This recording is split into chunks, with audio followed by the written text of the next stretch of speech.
कहानी की शुरुआत में हमें बताया जाता है कि सबसे पहले की कहानियां तो सितारों ने देखी हैं। इंसान और गॉड से पहले की कहानियां जब इस धरती पर विशालकाय टाइटन का राज था, लेकिन उनके अपने बेटे ने उनकी हुकूमत को खत्म कर दिया। ज्यूस ने अपने भाई हेडिस को एक भयानक दरिंदा बनाने के लिए राजी कर लिया जो टाइटन को हरा सके। तभी हेडिस ने अपने मास्क से खतरनाक क्रैकन की रचना की। इस तरह धरती से ज्यूस स्वर्ग का राजा बन गया, पोसाइडन बना समुद्र का राजा और हेडिस अपने भाई के जाल में फंस गया और उसके हाथ आई काली दुनिया की हुकूमत। इंसानों की रचना ज्यूस ने की और इंसानों की प्रार्थना ने देवताओं को अमर बना दिया। लेकिन गुजरते वक्त के साथ इंसान बदल गए और देवताओं को चुनौती देने लगे। इस तरह से इंसान देवताओं से बगावत करने लगे। उसी दौर में एक बच्चे का जन्म हुआ, क्योंकि वो बच्चा सब कुछ बदलने वाला था और भविष्य का निर्माण भी करने वाला था। आगे हम देखते हैं कि एक मछुआरे को समुद्र में एक बॉक्स दिखाई देता है। उस बॉक्स को खोलने पर मछुआरे को उसमें से एक बच्चा मिलता है और उस बॉक्स में बच्चे की माँ मरी हुई पाती है। वो मछुआरा बच्चे को उठाकर अपने सीने से लगा लेता है और उसका नाम परसियस रखता है। धीरे धीरे वक्त बीतता जाता है और परसियस बड़ा जाता है। उसे पता चल जाता है कि उसके घर में एक छोटा सा मेहमान आने वाला है। मछुआरा उसे बहुत समझाता है कि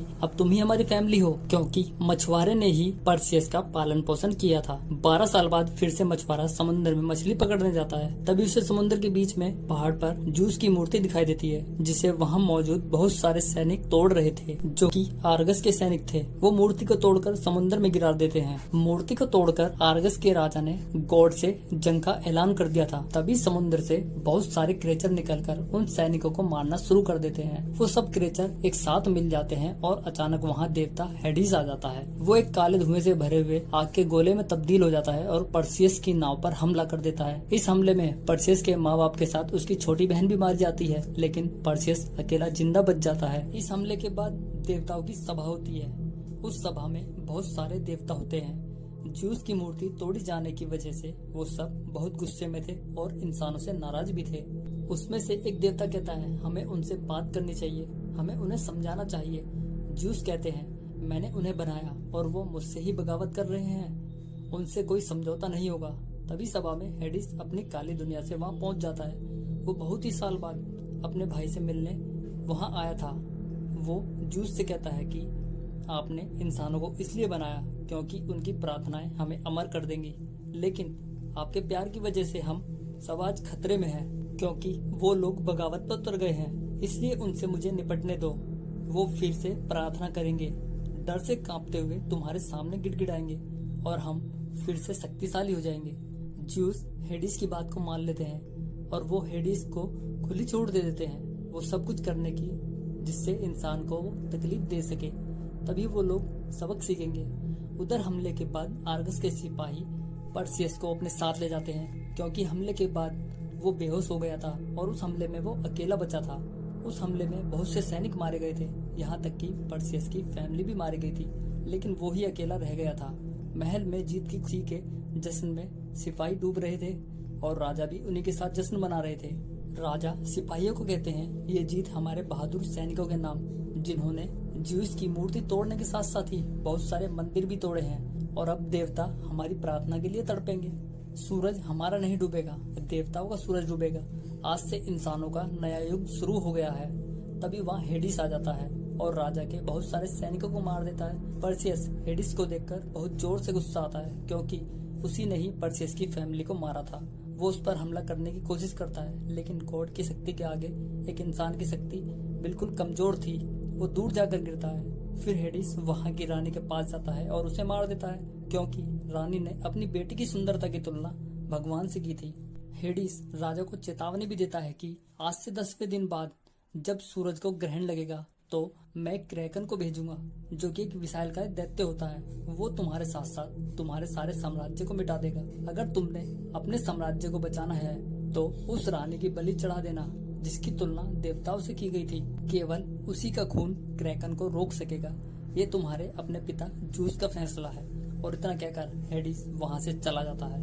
हेडिस के जाने के बाद सैनिक परसियस से मारपीट करते हैं, क्योंकि उन्हें लगता था कि वो एक देव मानव है और ज्यूस की संतान है, क्योंकि हेडिस की शक्तियों का असर उस पर नहीं पड़ा था। तभी राजा भी वहाँ जाते हैं। राजा कहते हैं, अगर तुम सचमुच में ज्यूस के बेटे हो तो हमें बचा सकते हो और तुम्हें हमें बचाना ही होगा, क्योंकि राजा की बेटी की जान खतरे में थी। अगर 10वें दिन उसने अपनी बेटी की बलि नहीं चढ़ाई तो हेडिस के भेजे गए क्रैकन सारे आर्गस साम्राज्य को तबाह कर देंगे।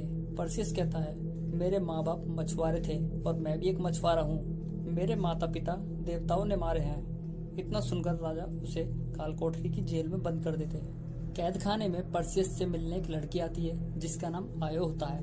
परसियस कहता है कि तुम मुझे कैसे जानती हो। आयो उसे बताती है, बचपन से तुम्हारी निगरानी कर रही हूँ और मैंने ही तुम्हें मछुआरा तक पहुँचाया है क्योंकि मैं बरसों से अपने को मरते हुए देख रही हूँ। फिर परसियस पूछता है, क्या सच में मैं देवताओं का बेटा हूँ। आयो उसे बताती है, हाँ तुम ज्यूस के बेटे हो।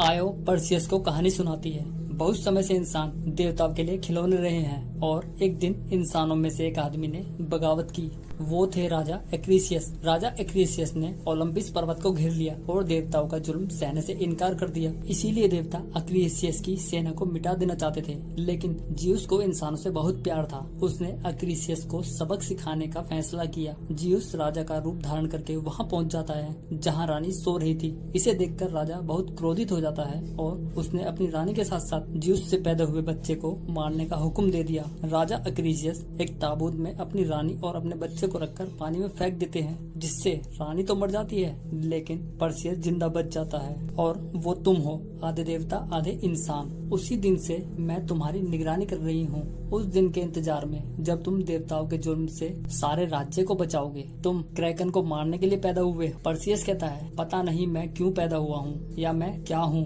पर मेरा लक्ष्य क्रैकन को मारना नहीं, हेडिस को मारना है। आया उसे कहती है, अगर क्रैकन मारा गया तो हेडिस इतना कमजोर हो जाएगा कि तुम उस पर घातक हमला कर सकोगे। परसियस उसे लड़ने के लिए तैयार हो जाता है, लेकिन क्रैकन को मारने के बारे में किसी को पता नहीं था। आयो वहाँ के सेनापति को कहती है, अगर हम स्टेजिया की डायनों के पास जाएं तो। सेनापति आयो को कहते हैं कि वो डायने इतनी दूर हैं कि फौज वहाँ तक नहीं पहुँच सकती, वहाँ इंसान भी नहीं पहुँच सकता। आयो बोलती है, देव मानव सेनापति परसियस को बिल्कुल भी पसंद नहीं करता था क्योंकि वो ज्यूस का बेटा था। लेकिन राजा एक सैनिक की टुकड़ी परसियस के साथ भेज देते हैं जहां वो डायना रहती थी। वहीं दूसरी तरफ हेडिस अपने पास उस राजा को बुलाता है जिसे ज्यूस ने मारा था। वो राजा एक्रीसियस था। ज्यूस का वो बेटा परसियस जो तुम्हारी पत्नी से जन्मा था वो भी जिंदा है और वो तुम्हारे नाम पर लगा एक कलंक है। तुमने अपनी पत्नी को बेकार में मारा। अब परसियस मुझे मारने के लिए आर्गस से चल पड़ा है। इतना कहकर हेडिस अपनी शक्ति एक्रीसियस को दे देता है और उसे कहता है, तुम मेरे लिए परसियस को मारो, मैं तुम्हारे लिए अपने भाई ज्यूस को मार दूंगा। उधर जंगल में परसियस को एक तलवार मिलती है जो कि परसियस के पिता ज्यूस ने अपने बेटे के लिए भेजी थी, लेकिन परसियस उस तलवार को अपने सेनापति को दे देता है क्योंकि वो ज्यूस को अपना पिता नहीं मानता था और वो उनसे नफरत भी करता था। जंगल में आगे जाते वक्त परसियस की मुलाकात फिर से आयो से होती है। वो उसे एक उड़ने वाला घोड़ा दिखाती है। उस घोड़े का नाम होता है पेगासस। आयो से बताती है कि इस घोड़े पर आज तक किसी भी इंसान ने सवारी नहीं की है। तभी वहाँ किसी के चिल्लाने की आवाज आती है। परसियस वहाँ जाकर देखता है तो उसके सैनिक को कोई मार रहा होता है। ये वही राजा था जिसे हेडिस ने अपनी शक्ति दी थी और परसियस को मारने के लिए भेजा था। वो परसियस पर भी हमला कर देता है। इस दौरान वो जानवर परसियस को जोर से काट भी लेता है। तभी वहाँ और सैनिक भी आ जाते हैं। उसमें से सेनापति उसका हाथ काट देता है। वो दानव पीछे की तरफ भाग जाता है। परसियस भी उसके पीछे पीछे भाग जाता है और सारे सैनिक भी उसके पीछे ही लग जाते हैं। लेकिन जहाँ उसका हाथ कटकर गिरा था और उसके हाथ से जहाँ जहाँ भी खून टपक रहा था वहाँ बहुत ही बड़े बड़े आकार वाले बिच्छू धरती से निकलना शुरू हो जाते हैं और सब सेना और परसियस पर हमला कर देते हैं। उनमें से कुछ लोग बिच्छुओं को मार भी देते हैं, लेकिन तभी वो बिच्छू उन्हें चारों तरफ से घेर लेते हैं। वो बिच्छू उन्हें मारने ही वाले होते हैं कि तभी वहाँ बहुत सारे जिन्न आ जाते हैं और उन बिच्छुओं को अपने वश में कर लेते हैं। क्योंकि वो जगह जिन्नों की थी, ये उनके दुश्मन नहीं थे बल्कि इनकी मदद करने आए थे। तभी परसियस का हाथ काला पड़ना शुरू हो गया था क्योंकि उसकी बॉडी में हेडिस का जहर चढ़ना शुरू हो गया था। सेनापति परसियस को अपने पिता से दुआ मांगने के लिए कहते हैं क्योंकि परसियस को उनसे बहुत नफरत थी। वो उनसे दुआ नहीं मांगता और वहीं गिर जाता है। सेनापति बताता है कि जिन इंसानों के दोस्त नहीं होते लेकिन फिर भी जिन परसियस की मदद करते हैं और राजा के जहर को जिन अपनी शक्ति से उतार देते हैं, जिससे परसियस का हाथ भी ठीक हो जाता है। जिन उन बिच्छुओं के ऊपर बैठकर उनके साथ उस सफर पर निकल जाते हैं। वो उस गुफा तक भी पहुंच जाते हैं जहां वो डायने थी। वो डायने ही जानती थी कि क्रैकन को कैसे मारा जा सकता है। जब ये लोग वहां पहुंच जाते हैं वहाँ अंदर वो डायने थी, वो इन पर हमला कर देती है। वहाँ 3 डायने होती हैं और उनकी एक ही आंख होती है और वो भी उनके हाथ में। पर्सियस उनसे वो आंख छीन लेता है। वो कहता है सबको छोड़ दो, नहीं तो मैं ये आंख नीचे फेंक दूंगा। डर कर वो डायने सबको छोड़ देती हैं। पर्सियस उनसे पूछता है कि क्रैकन को कैसे मारा जा सकता है। डायने कहती हैं क्रैकन को कोई भी इंसान नहीं मार सकता और उसे मारना भी नामुमकिन है। फिर भी एक तरीका है और वो है मेड्यूसा, क्योंकि वो जिसे भी देखती है वो पत्थर बन जाता है। लेकिन मेड्यूसा को काबू करना नामुमकिन है। पर्सियस कहता है कि तब तो हम उसका सिर काट लेंगे। डायने कहती है तुम होशियार हो, लेकिन एक बात और सुनते जाओ, तुम्हारा सफर वहीं खत्म होगा और तू वहीं मारा जाएगा। ज्यूस के बेटे। इसके बाद में सब आगे के सफर पर निकल पड़ते हैं। वहाँ जाना बहुत कठिन था क्योंकि मेड्यूसा अंधेरी दुनिया के पास की गुफा में कैद थी। जिन्नों को पता था कि ये सब मारे जाएंगे, इसलिए आगे के सफर पर सब वापस चले जाते हैं। लेकिन एक जिन उनके साथ ही निकल जाता है। उसी रात पर्सियस से मिलने उसके पिता भी वहाँ आते हैं। वो पर्सियस से कहते हैं कि तुम मुझे बाबा कहकर बुला सकते हो। पर्सियस उन्हें कहता है मेरे पिता को देवताओं ने मारा, मेरे परिवार को इंसानों ने नहीं, आपके भाई हेडिस ने मारा। जियस उससे कहते हैं कि तुमने डायने की भविष्यवाणी तो सुनी है, क्रैकन को हरा नहीं सकते, फिर हेडिस को कैसे मारोगे। पर्सियस उसे कहता है अगर आपको इतना यकीन है तो यहाँ क्यों आए हो। जियस बोलते हैं तुम मेरा खून हो, इसलिए तुम एक देवता हो और स्वर्ग में देवताओं की तरह रह सकते हो। तुम्हें नहीं पता, सारे इंसानों की दी हुई जिंदगियां उन्हें मेरा एक तोहफा है। फिर पर्सियस बोलता है मैं देवता की तरह जीने से इंसान की मौत मरना पसंद करूंगा। आपने इंसानों को तो बनाया है, लेकिन उन्हें जानते नहीं है। हम जीते हैं, लड़ते हैं और हम एक दूसरे के लिए मरते हैं। हेडिस से कहना मैं आ रहा हूँ। फिर जियस पर्सियस को कहते हैं कि ये एक मौका मैं तुम्हें दोबारा नहीं दूंगा। इस पर पर्सियस उन्हें बोलता है ठीक है, मैं दोबारा इनकार करना नहीं चाहता। वापस जाते वक्त ज्यूस पर्सियस को एक सिक्का भी देते हैं जो कि एक सोने का सिक्का था और उसे कहते हैं मौत का सफर थोड़ा महंगा होगा। इतना कहकर ज्यूस वहाँ से वापस चले जाते हैं। इसके बाद ज्यूस अपने सैनिक और आयो के साथ काली दुनिया के सफर पर निकल पड़ते हैं। आगे जाकर उन्हें रास्ता नहीं मिलता। आगे की दुनिया में जाने के लिए आयो बताती है यहाँ हमें खारन का इंतजार करना होगा, लेकिन वो यहाँ मुर्दे लेने आता है। जिंदा इंसान उस पार नहीं जा सकते थे।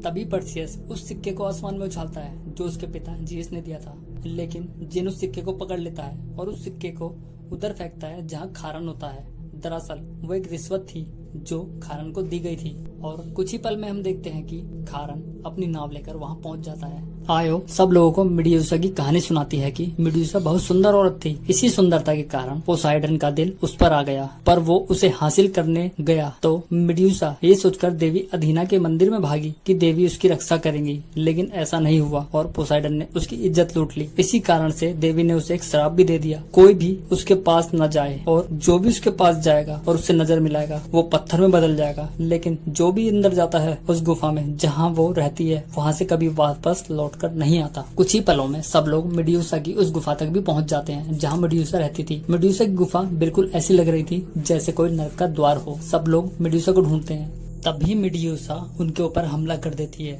उनमें से एक आदमी खाई में गिर जाता है।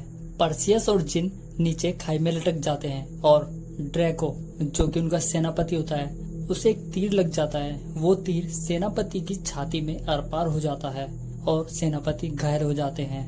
उन लोगों में से एक मेड्यूसा से नजर मिला लेता है और वो पत्थर का बन जाता है। तभी मेड्यूसा दूसरे सैनिक को भी मार गिराती है। धीरे धीरे मेड्यूसा सारे सैनिकों को मार देती है। अब केवल 3 लोग ही बचे थे। पर्सियस उसे चकमा देने के लिए उसके पीछे जाता है, लेकिन मेड्यूसा भी उसका पीछा करती है।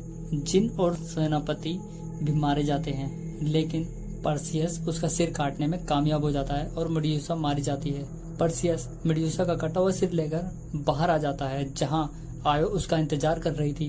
तभी पीछे से राजा अक्रीसियस आयो को मार देता है। दोनों के बीच लड़ाई होती है और पर्सियस जियस की दी हुई तलवार से राजा अक्रीसियस को मार देता है। आयो भी मरकर गायब हो जाती है। उसके बाद पर्सियस के पास आयो का उड़ने वाला घोड़ा भी आ जाता है ताकि आगे का सफर आसानी से तय कर सके। उधर जियस भी हेडिस को क्रैकन के आजाद करने का आदेश दे देता है आर्गस शहर को तबाह करने के लिए।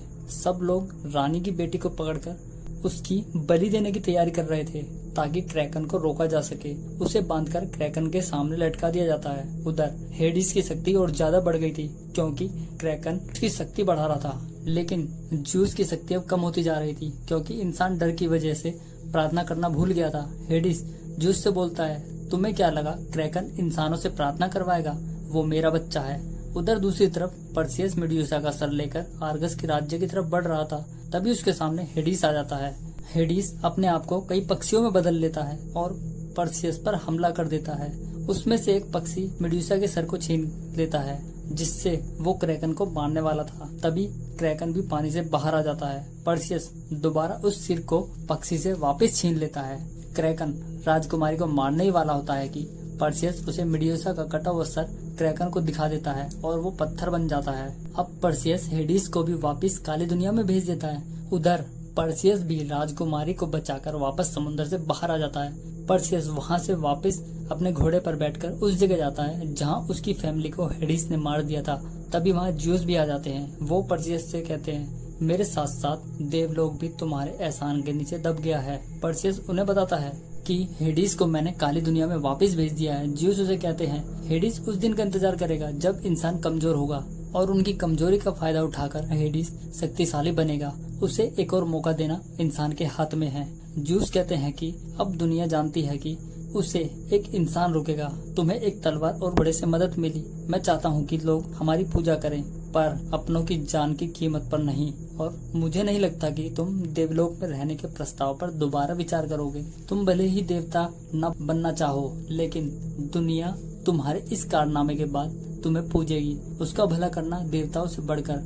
अगर तुम इंसानी दुनिया में जीने की जिद कर रहे हो तो मैं यहाँ तुम्हें अकेला नहीं रहने दूंगा।